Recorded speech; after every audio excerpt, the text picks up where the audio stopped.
பெண்ணை சமாதானப்படுத்த முடியும்னா தாய், 15 நிமிஷத்துல ஒரு பெண்ணை சமாதானப்படுத்த முடியும்னா உங்களுடைய சகோதரி, 30 நிமிஷத்துல ஒரு பெண்ணை சமாதானப்படுத்த முடியும்னா உங்களுடைய காதலி.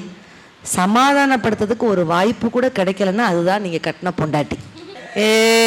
புரிஞ்சிருச்சா? அப்ப உண்மையிலேயே இந்த மனைவி வந்த பிறகு இவ்வளவு டார்ச்சர் அப்படின்னு ஏகப்பட்ட விஷயங்கள் அவர்லாம் சொன்னாங்க. மேலே யோசிச்சு பாருங்க. ஜபா சார் சொன்னாங்கல்ல, சேலை கேட்கிறா, நகை கேட்கிறா. நீங்க எல்லாம் நகை கேட்பீங்க அக்கா? தங்கம் விற்கிற விலையில, அதுவும் கன்னியாகுமரி சைடுல 100 பவுன் போடுவாங்கன்னு சொல்லியிருக்காங்களே, அப்படிதானே? ஆனா நான் இந்த இடத்துல சொல்றேன், தங்கம் கொடுத்தாத்தான் அவன் ஆண்மகனா? தங்கம் கொடுத்தாத்தான் அவன் ஆண்மகனா? இல்லங்க, கடைசி வரைக்கும் எங்களை தங்கம் மாதிரி பார்த்துக்கிட்டா அவன் தான் சரியான ஆண்மகன். அப்படிப்பட்ட கணவன்மார்களைத்தான் பெண்களுக்கு பிடிக்கும். ஒரு குழந்தை கொடுத்தாத்தான் அவன் ஆண்மகனா? இல்லங்க, கடைசி வரைக்கும் மனைவியை குழந்தை மாதிரி பார்த்துக்கிட்டா அவன்தான் ஒரு சரியான ஒரு ஆண்மகன். தாய் தாய் தாய், எல்லா விஷயங்களும் தாரத்துக்கு அவ்வளோ விஷயங்கள் இருக்குது. ஆனா தாய் என்பவள் யார்? 10 மாசம் ஒரு வயிற்றுல ஒரு குழந்தைய சுமக்கிறது சாதாரண விஷயமாங்க. உள்ளே உயிர் வளர்த்து உதிரத்தால் பால் கொடுத்து அள்ளியிடும் போதெல்லாம் அன்பையே சேர்த்தெடுத்து தொல்லை தனக்கென்றும் சுகமெல்லாம் பிறருக்கென்றும் சொல்லாமல் சொல்லும் தேவதையின் கோவில் அது. பண்பு தெரியாத மிருகம் பிறந்தாலும் பால் தரும் கருணை அது. இருக்கும் பிடிசோறு தனக்கென்று எண்ணாமல் கொடுக்கின்ற கோவில் அது. அது தூய்மை, அது நேர்மை, அது வாய்மை, அதன் பெயர் தாய்மை அப்படின்ட்டு கண்ணதாசன் அழகா சொன்னார். அப்படிப்பட்ட தாய்க்கு இந்த தாரம் வந்ததுக்கு அப்புறம், மிஸ்ஸஸ் ரோகிணி, ஒரு வாய் சோறு போடுறீங்களா? உங்க மாமியாருக்கு நீங்க போட்டிருக்கீங்களா? அவங்களுக்கே பத்தலையா, அப்புறம் எப்படி மாமியாருக்கு போட? ஒரு வாய் சோறு. உண்மையிலே ஆண்கள் எப்ப மகிழ்ச்சியாக இருப்பாங்க தெரியுமா? பெண்கள் நல்லா கேட்டுக்கோங்க, அவங்க பெத்த தாய் தந்தைக்கு ஒரு வாய் சோறு போடுங்க, அப்பதான் ஆண்கள் நிறைவான ஒரு மகிழ்ச்சி. அதுதான் ஆணோட உண்மையான வெற்றினே நான் சொல்லுவேங்க. ஒரு பெண் பிறக்கும் பொழுது 25 மதிப்பெண் பெறுகிறார், பெரிய மனுஷியாகும் போது 50 மதிப்பெண் பெறுகிறாள், திருமணத்தின் போது 75 மதிப்பெண் பெறுகிறாள். ஆனா தாய்மை அடையும் பொழுதுதான் ஒரு பெண் 100 மதிப்பெண் பெறுகிறாள் அப்படின்னு சொன்னா தாய்ங்கிறது சாதாரண விஷயம் இல்ல.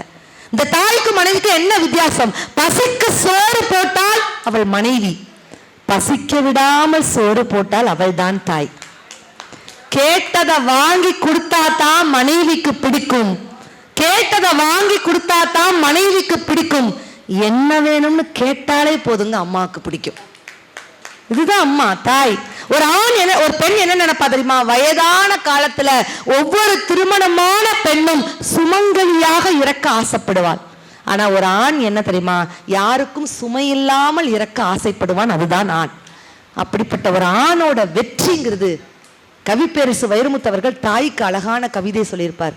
எவ்வளவு அழகான, 1000 தான் கவி சொன்னேன், அழகழகா பொய் சொன்னேன், பெத்தவளே உன் பெருமை ஒத்தவரி சொல்லலையே, காத்தெல்லாம் அவன் பாட்டு காகிதத்தில் அவன் எழுத்து, ஊரெல்லாம் அவன் பேச்சு உன் கீட்டு எழுதலையே, எழுதவோ படிக்கவோ இயலாத தாய் பத்தி எழுதி என்ன லாபம்னு எழுதாம போனேன்னு, பொன்னையா தேவன் பெத்த பொன்னே குலமகளை என்னை புறம் தள்ள இடுப்பு வலி பொறுத்தவளை, வைரமுத்து பொறப்பான்னு வயிற்றில் நீ சுமந்ததல்ல, வயிற்றில் நீ சுமந்ததொன்னு வைரமுத்து ஆகிடுச்சு. கண்ணு காது மூக்கோட கருப்பா ஒரு பிண்டம் இடப்பக்கம் கிடக்கையில என்னென்ன நினைச்சிருப்ப? கத்தி எடுப்பவனோ, களவாட பிறந்தவனோ, தரணியால வந்திருக்கும் தாசில்தார் இவன் தானோ? இந்த விவரங்கள் ஏதொன்னும் தெரியாம நெஞ்சூட்டி வளர்த்த உன்ன நினைச்சா அழுக வருது.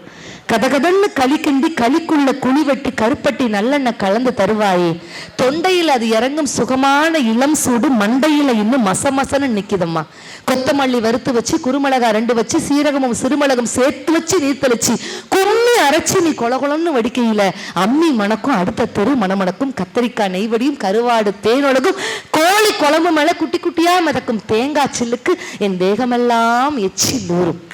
கடைசி ஒண்ணு முடிச்சிருப்பார். தாயே தாயே, உனக்கு ஒண்ணு ஆனதுன்னா எனக்கு ஒண்ணு ஆனதுன்னா, உனக்கு ஒண்ணு ஆனதுன்னா எனக்கு வேற பிள்ளை இருக்கு, எனக்கு ஒண்ணு ஆனதுன்னா உனக்கு வேற தாய் இருக்கா அப்படின்னு சொல்லி முடித்திருப்பார் கவிப்பேரசு வைரமுத்து அவர்கள். அப்ப தாய்ங்கிற ஈடு இணையா எதையுமே சொல்ல முடியாதுங்க. ஆக எந்த வகையில் பார்த்தாலும் ஒரு ஆணின் வெற்றிக்கு மிகப்பெரிய அஸ்திவாரமாக இருப்பது தாரத்தை விட தாயே தாயே தாயே அப்படின்னு தீர்ப்பு சொன்னா சொல்லிட முடியுமா? அனாதே அவங்க மட்டும் கைத்தட்டல் கொடுப்பாங்க. இந்த தாரம் என்ன பேசினாங்கன்னு நான் தாய்கிட்ட மட்டுமே பேசிட்டு போயிட முடியும். தாரம் என்ன பேசினாங்க? இவங்கெல்லாம் என்ன சொன்னாங்க? பொண்டாட்டி ஆசைப்படுறா, பொண்டாட்டி ஆசைப்படுறா. என்ன ஆசைப்படுறா? சைக்கிள்ல போற தன்னுடைய புருஷன் பைக்ல போகணும்னு ஆசைப்படுறா. பைக்ல போற தன்னுடைய புருஷன் கார்ல போகணும்னு ஆசைப்படுறா, கார்ல போற தன்னுடைய புருஷன் பிளைட்ல போகணும்னு ஆசைப்படுறா, பிளைட்ல போற தன்னுடைய புருஷன் அப்படி மேல போய் சேர்ந்துடணும்னு ஆசைப்படுதா? 7 ஜென்மத்துக்கும் என் புருஷன் எனக்கு மட்டும். குங்குமத்தை கோயிலில் கொடுப்பாங்க, பெண்கள் என்ன பண்ணுவோம், அந்த நடுவை வீட்டில் வச்சுட்டு ஒரு ஓரமாக போய் தாலி தாலியில் வைப்போம். ஏன் ஏன் இதையாவது விட்டு வச்சிருக்கானா, இல்லாட்டி இதையும் நைட்டோட நைட்டாக உருவிட்டானான்னு பெண்கள் நாங்கள் சிம்பாலிக்கா செக் பண்ணுறோம். சொன்னாங்க பார்த்தீங்களா, பொட்டு ஏன் வைக்கும், பொட்டுன்னு போயிடாமல் இருக்கிறதுக்காக தான் சொல்கிறாங்களா இல்லையா? என்னென்ன விஷயங்கள் எங்க, ஒரே ஒரு விஷயத்தை மட்டும் நான் சொல்லி முடிச்சுக்கிட்டேன். நீங்க எல்லாரும் இந்த விஷயத்த நீங்க கேள்விப்பட்டிருப்பீங்க. பக்கத்துல தான் இருக்கு திருவள்ளுவர் சிலை. 1330 திருக்குறளை எழுதின திருவள்ளுவருக்கு 133 அடியில சிலை வைத்த பெருமை குமரி மண்ணுக்கு மட்டும்தான் இருக்கிறது அப்படின்னு சொன்னா இந்த இடத்துல இந்த பாயிண்ட் பேசுறது மிகச்சரியாக இருக்கும். வாசுகி அம்மா வள்ளுவர் வாசுகி போல் இருக்கணும்னு சொல்லுவாங்க, கணவன் மனைவி. வாசுகி அம்மா வள்ளுவர் என்ன வேலை சொன்னாலும் உடனே அடுத்த நிமிஷம் செய்வாங்களாம். கணவன் மனைவி உறவு அப்படி இருக்கணும். நீங்க இந்த விஷயத்தை கேள்விப்பட்டிருப்பீங்க. ஒரு முறை வாசுகி அம்மா கிணத்துல நீர் அடைச்சிட்டு இருக்கும்போது வள்ளுவர் கூப்பிட்ட உடனே வாசுகி அப்படின்னு கூப்பிட்டா அப்படியே போட்டுட்டு வந்தாங்க. இதெல்லாம் கேட்டிருக்கீங்கல்ல, எல்லாருமே நீங்க இதை கேட்டிருப்பீங்க. அப்படி அப்படி கூப்பிடுவாங்களா, வாசுகி அப்படின்னு கிணத்துல நீர் அடைச்சிட்டு இருக்கும் போது வள்ளுவர் கூப்பிடுறாரு. வாசுகி கூப்பிட்ட உடனே அந்த நிமிஷத்துல உடனே வாளி நின்னுச்சாங்க. ஏன்? என கற்பின் திறன், அதனால வாளி நின்னுச்சு. இதை நான் ஒரு இடத்துல சொல்லி மாட்டிக்கிட்டேங்க. ஓஹோ, கற்பின் திறன், வாளி நின்னுச்சு. கீழே இருந்து ஒருத்தர் படார் நினைச்சார். பொண்டாட்டியை கூப்பிட்டார், அடியே பத்மா போய் தண்ணி இறைக்க போடி, கிணத்துக்கிட்ட போடி. வாளி மட்டும் நிக்கலன்னு வச்சுக்கோ, ஓ ஆத்தா விட்டு கிளம்புட்டாரு. எனக்கு பயம் ஆகி போச்சு. ஒரு பட்டிமன்றத்தால ஒரு குடும்பம் சின்ன பண்ணமா சிதைஞ்சு போயிட போறேன்னு நான் பயந்துகிட்டே இருந்தேன். பத்மாக்கா அப்படி கிணத்துக்கிட்ட போறாங்க. ஒரு சீரியல் மாதிரி கொஞ்சம் விட்டு போட்டு பார்த்தேன். அப்படி வாளி இறக்கிறாங்க, தண்ணி இறக்கிறாங்க. வாளி ஒரு நிமிஷம் நின்றுச்சுங்க. ஏன்? கற்பின் திறனா? ஒரு மண்ணும் இல்லை, கப்பியில சுத்திக்கிட்டு வாளி நின்றுச்சு. ஏங்க, பொண்டாட்டி வாசிக்கு மாதிரி இருக்குன்னா கூப்பிடுற புருஷன் வள்ளுவர் மாதிரி இருக்கணுமா இல்லையாங்க? வாளி திரும்பி பார்த்துச்சு, என்னடா இது வள்ளுவர் இல்லையா, அபவுட் டேன் அப்படின்னு ஆயிடுச்சு. அப்ப என்ன யோசிச்சு பார்க்கணும், எப்படிப்பட்ட குடிகார புருஷனா இருந்தாலும் இன்னைக்கு மனைவி விட்டு கொடுக்குறாங்களா? 2 பேரும் சொன்னாங்களே, கேர்ள் கட்டு, எங்க காக்கைக்கும் தன் குஞ்சு பொன் குஞ்சுன்னு ஒரு பிள்ளைய வளர்த்து விட்டுருவீங்க, எங்க தலையில கட்டிடுவீங்க. இந்த பொம்பளை பிள்ளைய பெற்ற அம்மாக்கள் பூரா என்ன சொல்லுவாங்க, வயிற்றுல நெருப்ப கட்டியிருக்கேன், வயிற்றுல நெருப்ப கட்டியிருக்கேன். எங்க கல்யாணத்துக்கு அப்புறம் ஆம்பளைக்கு பூரா வழுக்கு தலையாயிரும். ஏன்? இந்த நெருப்பை பூரா அவன் தலையில இறக்கி வச்சிருது. ஆமாவா இல்லையா? எங்க எவ்வளவு கஷ்டம். எப்படிப்பட்ட குடிகார கணவனா இருந்தாலும் ஒரு பெண் நினைத்தால் திருத்துகிறாளா இல்லையா? ஒரு ஆண்மகனுக்கு சொல்லுவான், எப்படிப்பட்ட கணவன் வந்தாலும் குடிகார புருஷனா இருப்பான்.